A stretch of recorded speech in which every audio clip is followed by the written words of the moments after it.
monsieur Villani. Bonjour. Alors, comment vous sentez-vous après votre TEDx? Nous, on aime bien cette tradition de poser cette question. La Terre, notre vaisseau, pour moi, c'est une citation de l'inspirant architecte, inventeur, écrivain futuriste Buckminster Fuller. Il m'a fallu du temps pour apprécier la richesse de la métaphore de Fuller, exprimée en peu de mots.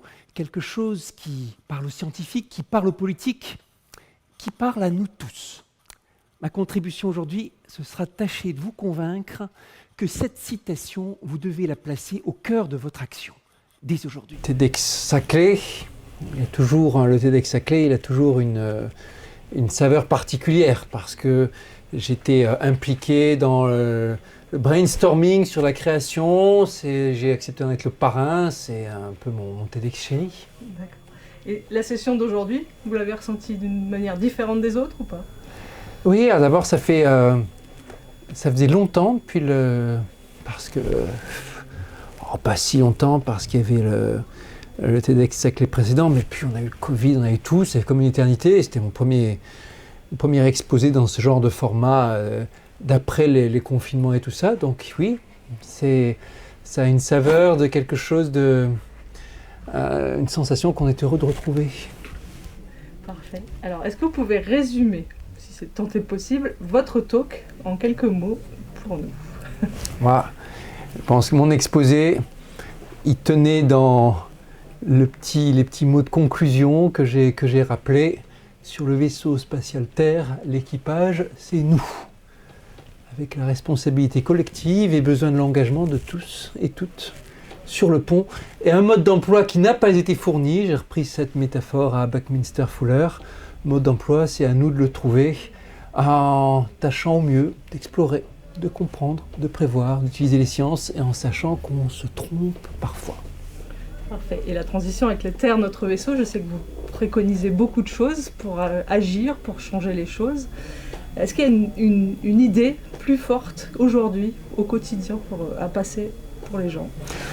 La Terre, notre vaisseau, c'est tellement de choses sur l'usage de la technologie, sur la sobriété en général, sur l'énergie, sur le vivant. Je vais juste parler là-dedans d'un sujet parmi d'autres, sujet qui me tiennent à cœur et un sujet que j'ai porté au Parlement, c'est le sujet le premier sujet, si l'on veut, celui de l'agriculture et l'élevage. Et c'était la base du développement économique de nos lointains ancêtres. On a pu croire que c'était has-been, que c'était du passé, qu'on allait se concentrer sur autre chose, sur les biotechnologies, sur l'informatique, mais on voit bien aujourd'hui à quel point l'agriculture c'est revenu au premier plan des préoccupations. Il n'y aura pas de transition écologique s'il n'y a pas de transition agroécologique. Et c'est devenu le devoir de toutes les citoyennes, tous les citoyens conscients de leur monde que se demander comment on fait l'agriculture et comment on fait la transition vers des modèles d'agriculture, d'élevage qui sont respectueux du vivant. Aussi bien respectueux de la biodiversité, ça veut dire couper les pesticides, ça veut dire éviter d'épuiser les sols, que sur des pratiques de respect du vivant sensible. Et ça veut dire sortir de l'élevage en batterie, l'élevage intensif, sortir de l'élevage en cage. Et tout ça, je ne suis pas en train de vous parler de haute technologie, hein. Je suis en train de vous parler d'agriculture bio, je suis en train de vous parler de remplacer des caillebotis, des bâtiments à très haut rendement en des champs, des terres, de l'agriculture sur sol et non pas hors sol.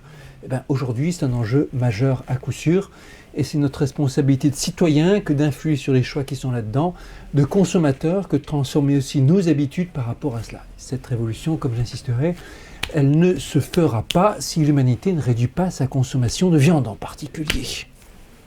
D'accord, très bien. Et il y a un peu... Un repas végétarien sur 2, gardez ça en tête, c'est le minimum syndical si vous voulez être en phase avec des convictions écologiques. Aujourd'hui, si vous prétendez écolo et que vous faites moins que ça, au moins un repas végétarien sur 2, vous n'êtes pas cohérent. D'accord. Ouf.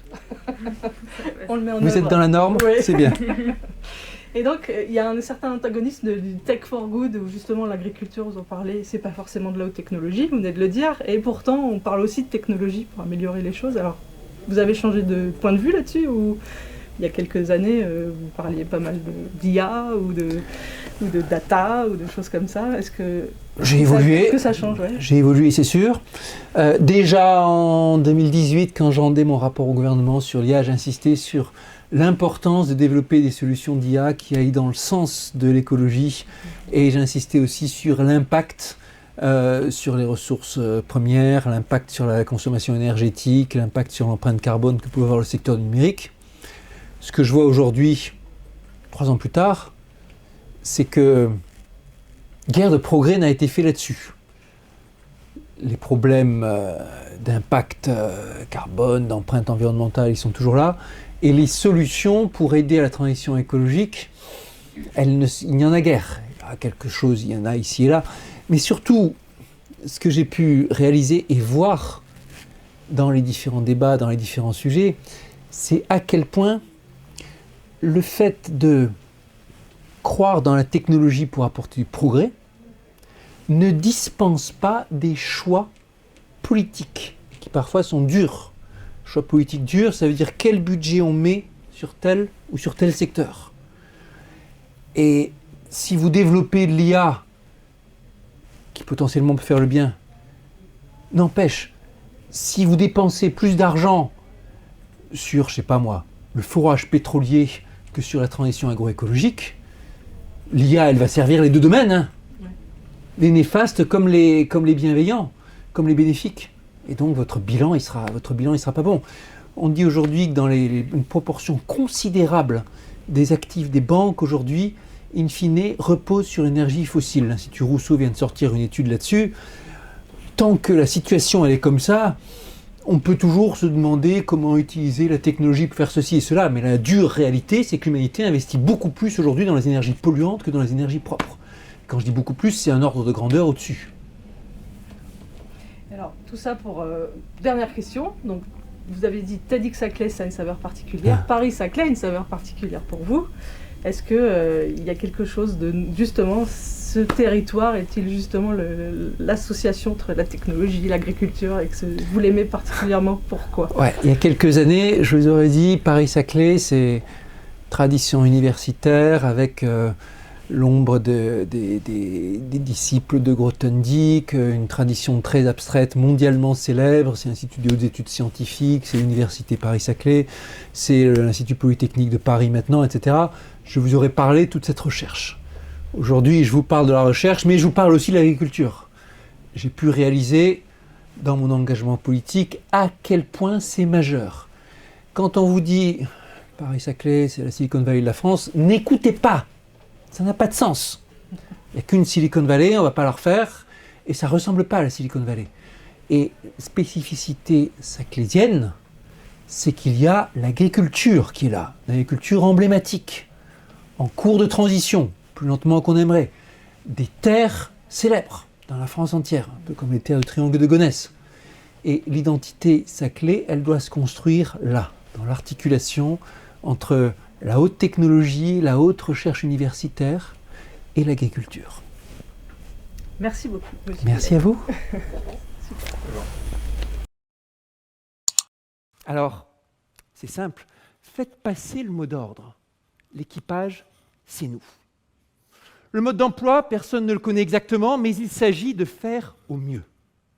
Et compte tenu des grands périls, du cap à trouver dans l'obscurité pour le vaisseau, de l'épée de Damoclès à conjurer, message à tout l'équipage, nous avons besoin de vous toutes et tous, maintenant sur le pont, avec vos talents et vos compétences propres. Je vous remercie.